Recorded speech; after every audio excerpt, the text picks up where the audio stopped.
अब यहाँ पर इस क्वेश्चन को देखेंगे, क्वेश्चन नंबर 8.2 का और पहला का 5वां क्वेश्चन है। तो यहाँ पर ये क्वेश्चन बहुत लोग कंफ्यूज हो जाते हैं, तो ये क्वेश्चन को हम लोग यहाँ पर करेंगे।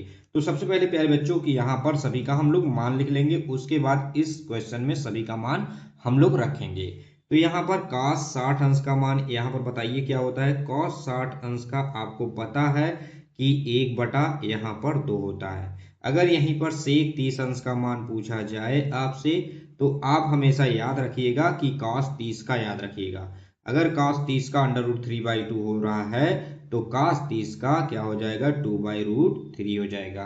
अब यहीं पर प्यारे बच्चों, अगर tan 45 अंश का सबको पता होता है कि tan 45 डिग्री का मान 1 होता है। अब यहाँ पर sin 30 अंश का मान सबसे सरल होता है।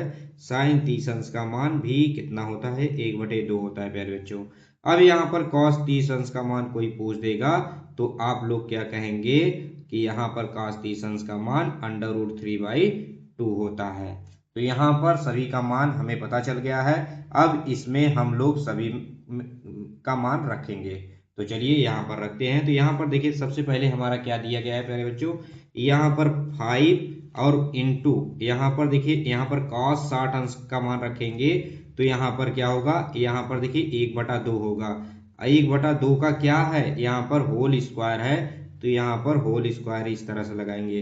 अब यहाँ पर देखिए 4, यहाँ पर सेक स्क्वायर है, तो यहाँ पर देखिए यहाँ पर क्या रखेंगे, 2/√3 रखेंगे प्यारे बच्चों। यहाँ पर होल स्क्वायर लगा देंगे। अब यहाँ पर माइनस जैसे लगा है वैसे लगा देंगे। tan स्क्वायर, tan 45 डिग्री का मान कितना होता है, 1 होता है। यहाँ पर 1 का होल स्क्वायर कर देंगे बटे में। अब यहाँ पर sin 30 अंश का मान कितना होता है प्यारे बच्चों, 1/2, 2 का होल वर्क कर देंगे। अब यहाँ पर प्लस लगा देंगे।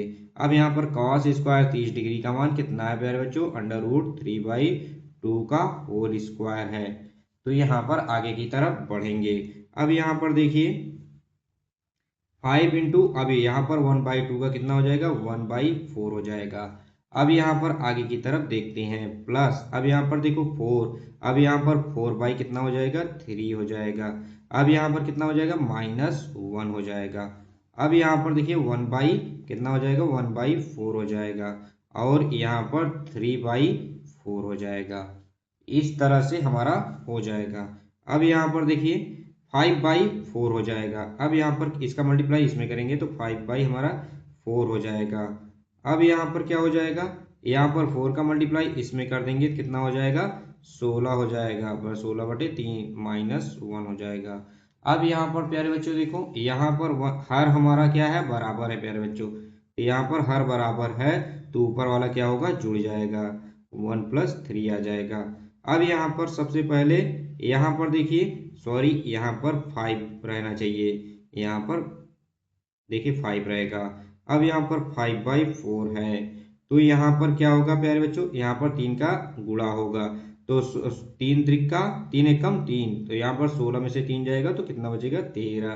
13 बटे कितना हो जाएगा, 3 हो जाएगा। अब यहाँ पर प्यारे बच्चों 4 बटे कितना हो जाएगा, यहाँ पर 4/4 हो जाएगा। इसका मतलब यहाँ पर कट जाएगा, नीचे कितना आएगा, 1 आएगा, तो 1 से भाग देंगे तो वही आएगा। तो यहाँ पर क्या हो जाएगा, यहाँ पर देखिए 5/4 आएगा, प्लस 13/3 आएगा। अब इसका मल्टीप्लाई इधर करेंगे और इसके बाद इधर करेंगे, तो हमारा आंसर कितना आ जाएगा प्यारे बच्चों, 3×5 = 15 आ जाएगा। और यहाँ पर 13 चौका 52 आ जाएगा, तो यहाँ पर 52 आ गया। और यहाँ पर 4×3 = 12 हो जाएगा। अब यहाँ पर कितना हो जाएगा प्यारे बच्चों, यहाँ पर 67 हो जाएगा। 67 बटे कितना हो जाएगा, हमारा आंसर 12 हो जाएगा। तो यहाँ पर हमारा आंसर आ चुका है प्यारे बच्चों। इस तरह से इस प्रश्न को काफी अच्छे तरीके से लगाना था। अगर आपको पूरे चैप्टर का सलूशन चाहिए, तो डिस्क्रिप्शन में मैं लिंक दे दूंगा, तो आप लोग वहां से पूरे चैप्टर को काफी अच्छे से देख सकते हैं। तो प्लीज अगर अच्छा लगा हो तो प्लीज वीडियो को लाइक करिएगा, चैनल को सब्सक्राइब करना मत भूलिएगा। Thank you for watching.